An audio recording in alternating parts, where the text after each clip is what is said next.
Hah? Iya benar. Iya benar. Kalau di sini.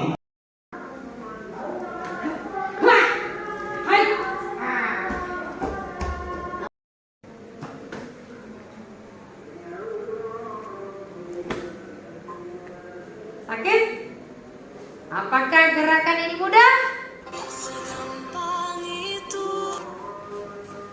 Untuk mempermudah gerakan ini ada dua cara.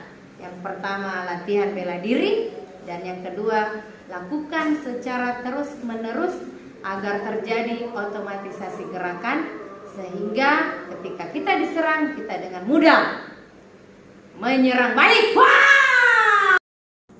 Untuk menghindari kita sebagai korban kejahatan pacaran adalah jangan pacaran.